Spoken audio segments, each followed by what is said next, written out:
मानव जीवन को लक्ष्य रहेछ जुन दिन त्यो स्वरूपको दर्शन मिल्यो त्यो दिन के हुँदो रहेछ पुरुषको श्रेय हुँदो रहेछ कल्याण हुँदो रहेछ आत्माको कल्याण हुँदो रहेछ अनि आफ्नो कल्याण आफैले गर्न सकेन भने अर्काले गरिदिएला कोही भन्छ नि छोराले तार्देला छोरीले तार्देला मेरो बाबा आफूले त तर्न सकेन आफूले आफूलाई त चिन्न सकेन भने त्यसलाई अर्काले चिनेर के हुन्छ त्यसकारण पहिले आफू चिन्नु नै पुरुषको श्रेय हो अब आत्मा के नाम संपसिद्धि आत्मा केले सन्तुष्ट हुन्छ सुन्नु कोही कोही भन्छ नि आत्मा मार्नु हुँदैन भने सुने होला नि भने बेला खाना नपाएपछि आत्मा मर्छ मेरा बा खाएर आत्मा नमर्ने भए आत्मा नमर्ने र अनि नखाएर आत्मा मर्ने भए दुनियाँमा के आत्मा पनि मृत्युमा जान्छ हैरा जस्ता आत्मा खाएर लाएर नखाएर नलाएर मर्ने र जन्मने यात्रामा जाँदैन आत्मा द्रष्टा हो साक्षी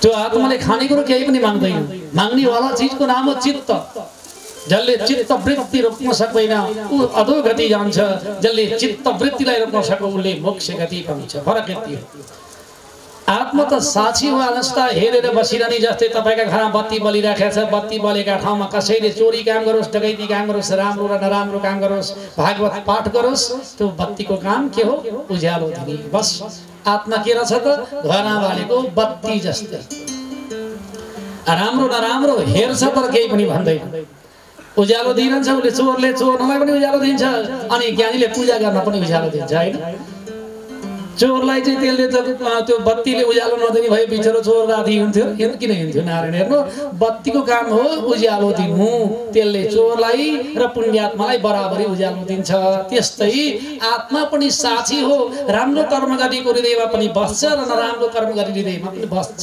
उसले के गर्छ हेरिरहन्छ मात्रै राम्रो काम गरौँ र नराम्रो काम गरौँ भनेर उसले भन्दैन भन्नेवालाको नाम के हो चित्त त्यो चित्त चाहिँ केले बनिया छ त भने हाम्रो अन्न पानीले बनिया छ विषय राग व्यवस्था र त्यहाँको ठाउँले बनिया छ त्यसो भएर हामीले राम्रो कर्म गरेर राम्रो चीज खायौं भने हाम्रो चित्त वृत्तिले राम्रा राम्रा चिताउँछ नराम्रो चीज बासी सड्या गल्या र कुइया खानेको चित्तले त्यही बासी सड्या गल्या र कुइया चीज मात्रै चिताउँछ फरक यति हो त्यसो भएर काम राम्रो र नराम्रो गर्ने काम चित्तको हो आत्माको काम के रहेछ हेरिरहने साक्षी आज तपाई हामीले भागवत सुनेका छौं नि उले हेरिराखेको छ त कसैले निन्दा गर्यो नि त्यो पनि हेरिराखेको छ उले काम हेरिरहन्छ त्यसो भएर आत्मा खाएर लाएर कहिल्यै पनि राम्रो नराम्रोमा कतै खुशी र चिन्ता लिँदैन आत्मा केले सन्तुष्ट हुन्छ भने परमात्मा भक्ति एव आत्मा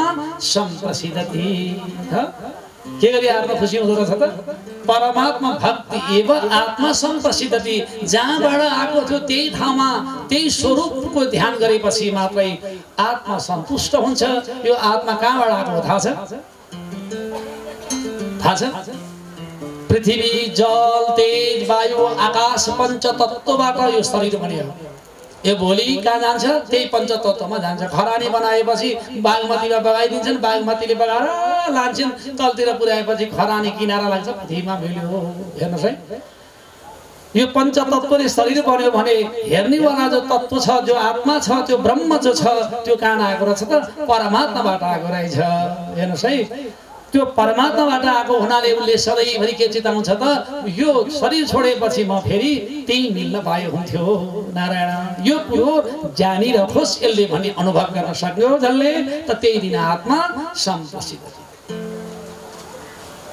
के गरी खुसी हुँदो रहेछ त परमात्माको ध्यान गरेपछि परमात्माको भक्ति गरेपछि आफू जानी गएर मिल्ने ठाउँ देखेपछि आफ्नो स्वरूपको बोध भएपछि मात्रै आत्मा सन्तुष्ट हुन्छ आत्मा कहिल्यै हाँस्दैन कहिल्यै रुँदैन कहिल्यै पीर मान्दैन भोक लाग्यो भन्दैन निन्द्रा लाग्यो भन्दैन सधैँभरि निदाका बेलामा पनि उ बेउजिरहेका हुन्छ हो कि हैन भन्नुस् त कुनै दिन तपाई निदाका बेलामा सपनामा कहाँ कहाँ पुग्नुहुन्छ मैले आज सपना देखेको छु भन्नुहुन्छ कसले देखाएको थियो मैले देखाएको हो नि हैन मैले देखा भने मतलब कसले देखा आँखाले होइन आँखाले देखा पनि होइन कानले देखा पनि होइन मुखले देखा पनि होइन देख्नेवालाको हो त म हो त्यो म भनेको रहेछ त भित्र बस्नेवाला साक्षी हो त्यही साक्षीलाई चिनेपछि मात्रै आत्मा सन्तुष्ट हुन्छ थाहा छ सबैलाई थाहा छ नि मैले देखेँ भन्छौँ होइन निदाका बेलामा पनि मैले देखेँ भन्न असिलो लाग्दैन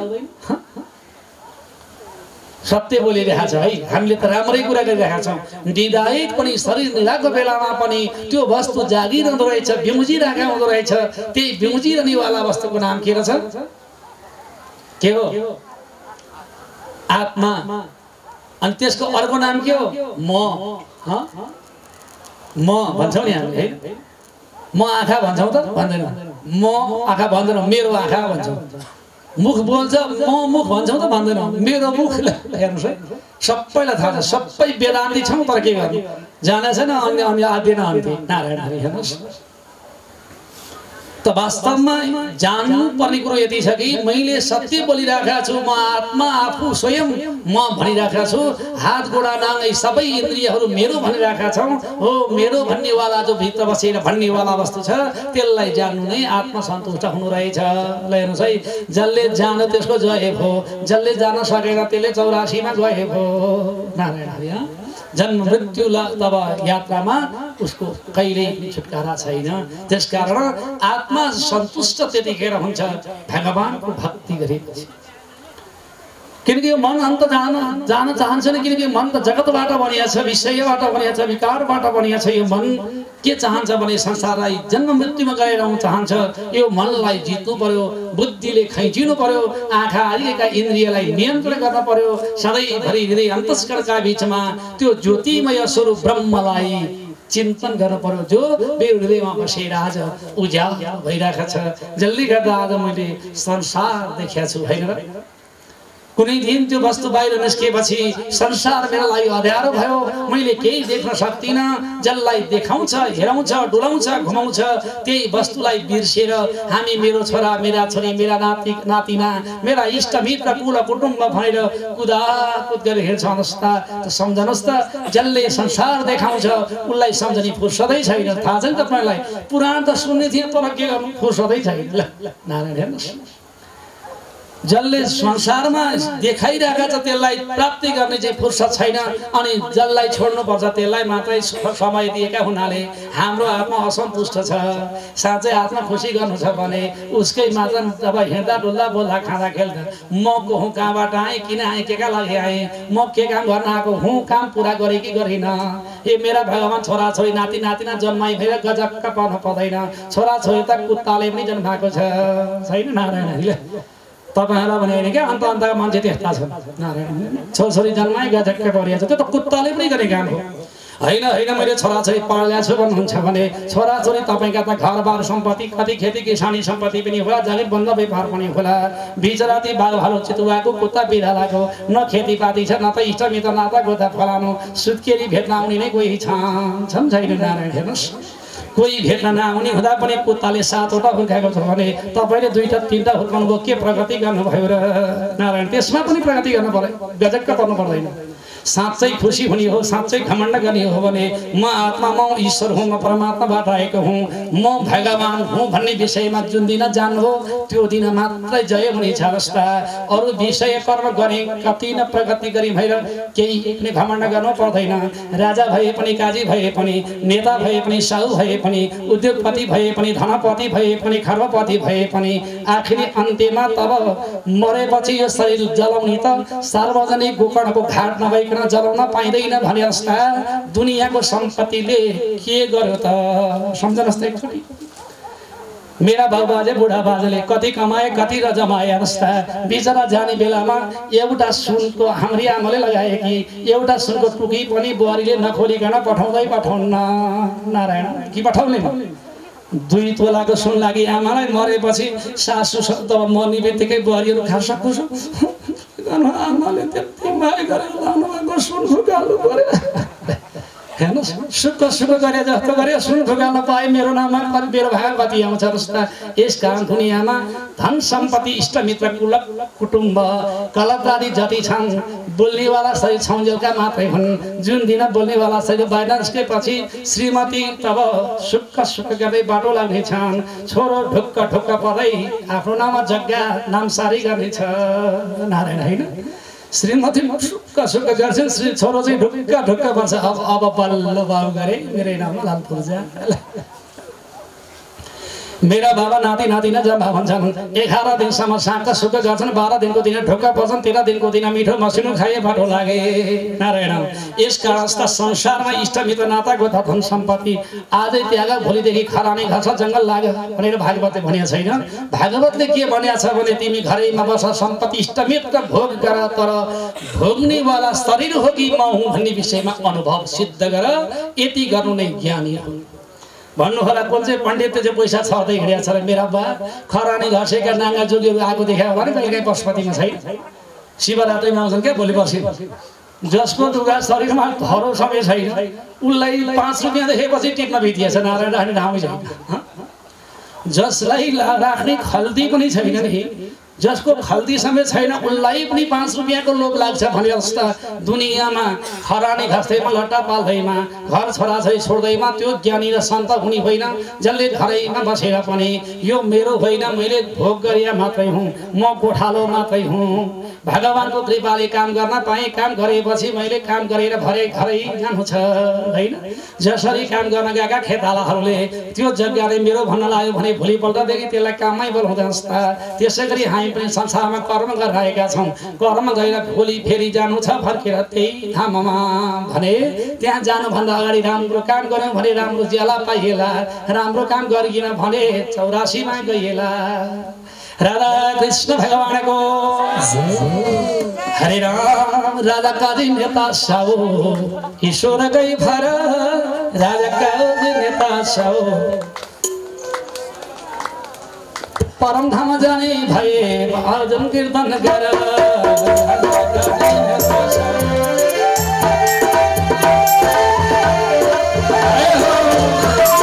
राजा काजी नेता साओ ईश्वर गई भर, परम धाम जाने भए हरि भजन गर। राजा काजी नेता साओ ईश्वर गई भर, परम धाम जाने भए हरि भजन गर।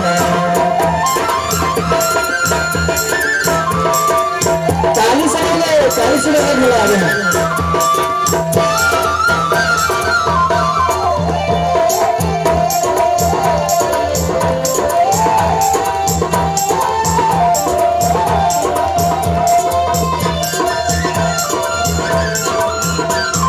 राजा काजी नेता साओ ईश्वर गई भर, परम धाम जाने भए हरि भजन गर।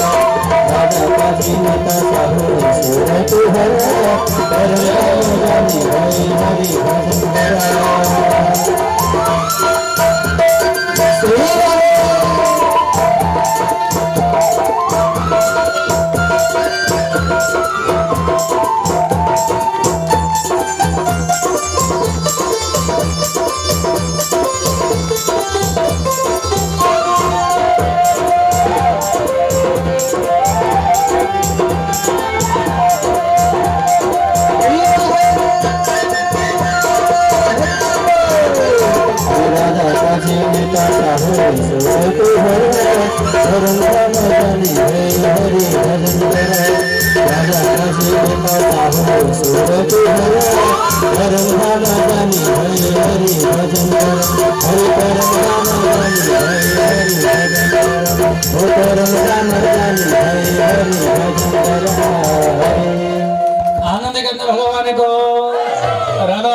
भगवान को भागवत भगवान को आदरणीय सतीबिन्दुहरु आत्मा के लिए सन्तुष्ट हुँदो रहेछ भने भगवानको भक्ति गरेपछि मात्र आत्मा सन्तुष्ट हुँदो रहेछ हैन। दोस्रो प्रश्नको उत्तर पाइयो नि। आत्मा के लिए खुसी हुँदो रहेछ केले? आत्मा परमात्मा भक्ति एव संप्रसिद्धति। आत्मा भगवानको भक्तिबाट सन्तुष्ट। अब तेस्रो प्रश्न भगवानका अवतार कति थिए सुन्नुभयो।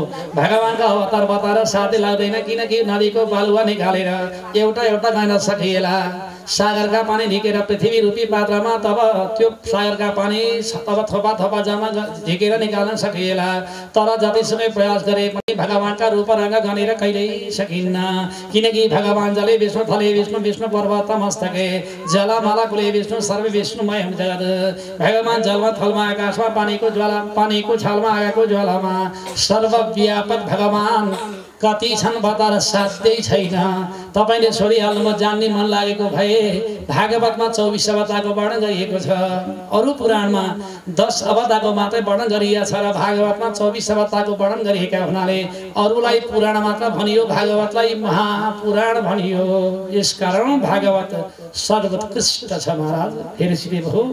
अब 4औं प्रश्न गरेर भयो भगवानले रामकृष्ण अवतार लिनको कारण र 5औं प्रश्न लिएको कारण के हो भनेर तब सोधेपछि लिनको कारण लिएर गरेका कार्यहरू सबै भागवत महापुराणको 9 स्कन्द र 10औं स्कन्दमा तपाईले समय पाउनु भयो भने अनि पण्डितलाई फुर्सद मिल्यो भने सबै बताउलन, नत्र भने अर्को पुराणमा नारायण सम्झिरहन्छ है। किनकि यो पुराणमा कति बताउन सकिन्छ थाहा छैन, तर अरू पुराणमा सुन्ने गरिएको छ। भागवत महापुराणको 9 स्कन्द र 10औं स्कन्दमा रामकृष्ण चरित्र छ। र भगवानले यो पृथ्वी छोडेर परमधाम गएपछि धर्म कहाँ गयो भने धर्म भागवतमा गएको छ। जहाँ जहाँ भागवत छ त्यहाँ धर्म छ। त हेर्दै जानुहोस्। किनकि भागवतले यति धेरै कृपा गर्छन् कि जहाँ संसारमा स्वयं ब्रह्माण्डका मालिक नारायणको निगाह हुन्छ जहाँ भागवत भएपछि।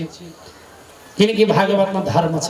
कलियुगमा जस्ता धर्म प्रत्येक स्थान स्थानमा लोप भइसकेको छ। हेर्नुहोस्, कलौ वर्ष सहस्राणी हरिस्ते जति मेदिनीले कलि 1000 वर्ष बितेपछि पृथ्वीमा भगवानले छाडिदिनुहुन्छ। 10,000 वर्ष कलि बितेपछि भगवानले छाडिदिनुहुन्छ। त्यसको आदि 5,000 वर्ष बितेपछि गंगा महारानीले छाडिदिन्छन्। थाहा छ तपाईहरुलाई गंगाले छाडिसकिन्।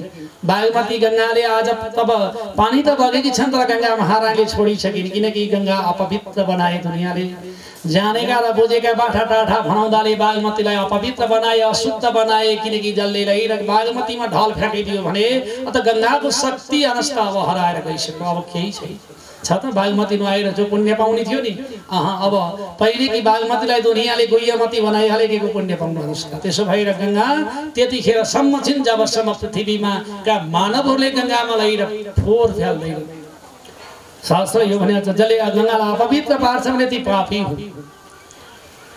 आदरणीय श्रोतृवृन्दहरु, गंगाले छाडिदिन् पृथ्वी 5 जब कलियुगको 5000 वर्ष बितेपछि। त्यसको 2500 वर्ष बित्दाखेरि नै पृथ्वीलाई वन देवता र गाउँका स्थानीय देवताले छाडिसके। त्यसो भएर दुनियाँमा महामारी र हाहाकार बढ्दै गएको छ। यसकारण आदरणीय श्रोतृवृन्दहरु, संसारका कण कणमा भगवानले छाडेर गए पनि कलिमा जबसम्म भागवत रहनेछ तबसम्म भागवत धर्ममा व्यापक रहनेछ।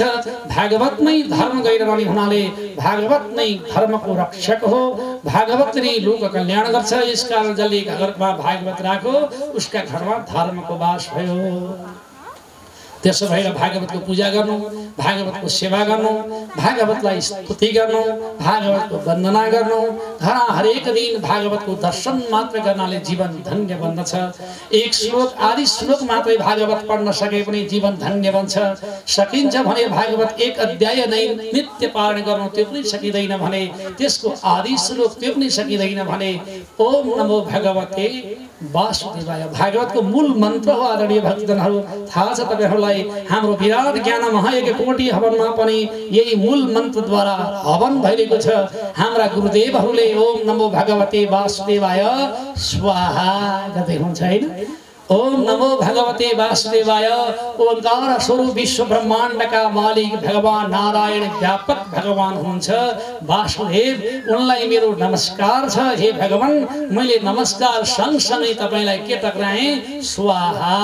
नमस्कार सँगसँगै मैले जाने तपाईको स्वरूप नै मेरो हो, यो मेरो स्वरूप नै तपाई हो भनेर टक्राएका छौं। कसलाई? सोधा हैन, सो आफूले अनि धा जान्दछ, अनुभव गर्छ।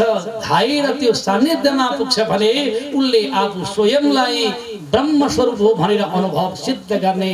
अनि स्वाहा त्यो शब्द हो जसले संसारलाई आफू स्वयं स्वरूपको रूपले जान्दछ।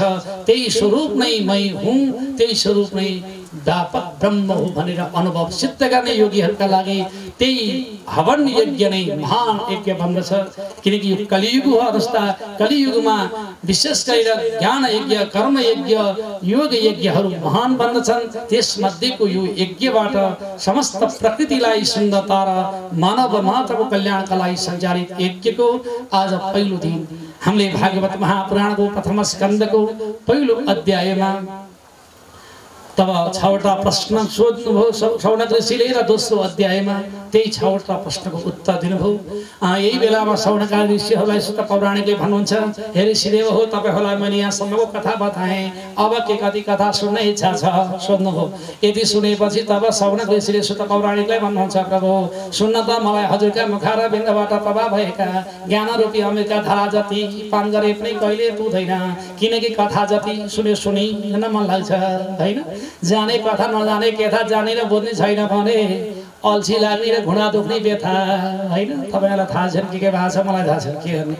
कथा त सुन्न र म भन्न मन लाग्यो हो, तर आदरणीय सूर्यबिन्दहरू पहिला दिन बिचरा भक्तहरू टाढा टाढाबाट आएका, कतिखेर पण्डितले कथा छोडेर लाएर घर जान पाइएला भनेर बेला बेलामा घडी हेरेर हाई हाई गर्नेलाई बरु आज पहिलो दिन चाँडै बाई गर्न पाए, भोलि पनि चाँडै आउलान्, भोलि चाहिँ 5 बजाउँला भनिदिनु। बिन्दहरू अब भोलि बिहानको कार्यक्रम सुन्नुहोस्। अहिले साँझ तपाईँहरूले चाहेमा भजन कीर्तनमा सहभागी बन्न सक्नुहुन्छ। वाद्यवादकहरूले पनि केही समय भजन कीर्तन गरेर शोभा सम्पन्न गराउन सक्नुहुनेछ। र भोलि बिहान हाम्रो दैनिक प्रातःकालीय नित्य कर्म सकेपछि आज जस्तो ढिला हुँदैन, भोलिदेखि अलि चाँडै पूजा विधि शुभारम्भ हुन्छ र नियमित पूजा गर्दा सूक्ष्म अति मानसिक पञ्चोपचारले मात्र पूजा गरेर हाम्रो दैनिक पूजा सँगसँगै पाठ पारायण हवन आदि कार्यको आरम्भ हुनेछ। र सबैजना गुरु आचार्य ब्राह्मण अनि भगवत भक्तहरूलाई आफ्नो सबैको कर्तव्य हो, मेरो मात्र त्यो पण्डितको मात्र यज्ञ होइन, यो यज्ञ हाम्रो पनि रहेछ, हामी पनि एक अङ्ग रहेछौँ। हाम्रो भाग्यले यो महत्त्वपूर्ण यज्ञमा सहभागी बन्न पाइयो भने गर्वपूर्वक सहभागी भएर अनि त्यसलाई साथ दिनुहोला भन्ने अनुरोध गर्दै आजको वाचन प्रसङ्गलाई यही विश्राम गरौँ। जय श्री राधे।